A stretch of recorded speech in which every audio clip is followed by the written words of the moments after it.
तो मैं आपको आज पढ़ाने जा रही हूँ रेनिन एंजियोटेंसिन अल्डोस्टेरोन सिस्टम, जिसको हम रास सिस्टम बोलते हैं। RAS system is the most important and the natural system in our body. तो ये सारा मैंने ड्रॉ कर लिया है। लिवर, किडनी, ये सारा ऑर्गन्स जो है हमारा रास सिस्टम में इन्वॉल्व है। ठीक है, तो liver, kidney, lung, adrenal cortex, फिर किडनी, हाइपोथैलेमस और ब्लड वेसल्स।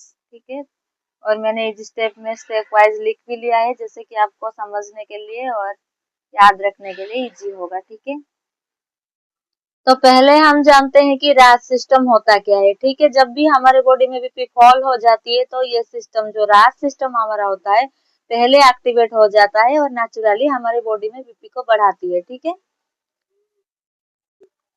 जब बीपी फॉल होता है तो सबसे पहले हमारा किडनी सेंस करती है और रेनिन नाम के एक एंजाइम रिलीज करती है। लीवर हमारा जो होता है एंजियोटेंसिनोजेन नाम के एक प्रोटीन रिलीज करता है। ठीक है, एंजियोटेंसिनोजेन प्रोटीन जो होता है हमारा एंजियोटेंसिन 1 में कन्वर्ट होता है। उसको कौन करता है? Renin enzyme. रेनिन एंजाइम हमारा एंजियोटेंसिनोजेन को एंजियोटेंसिन 1 में कन्वर्ट करता है।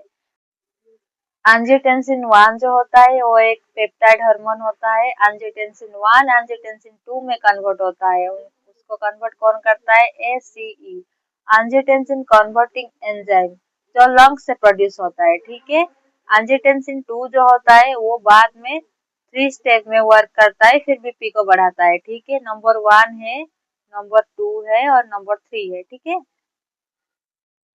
तो हमारा फर्स्ट स्टेप है एंजियोटेंसिन 2 डायरेक्टली एक्ट करता है हाइपोथैलेमस में।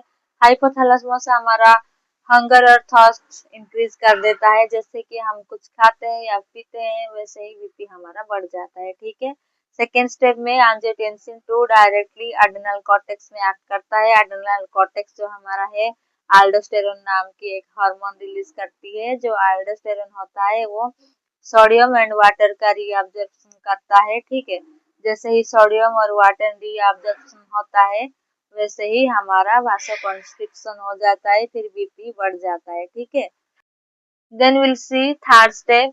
एंजियोटेंसिन 2 जो होता है डायरेक्टली एक्ट करता है ब्लड वेसल में एंड वासोकंस्ट्रिक्शन करता है, फिर बीपी बढ़ जाता है। ठीक है, ये जो 3 स्टेप है, ये 3 स्टेप से एंजियोटेंसिन 2 बीपी को बढ़ाता है। तो ये सारा रास सिस्टम है। ठीक है, थैंक यू।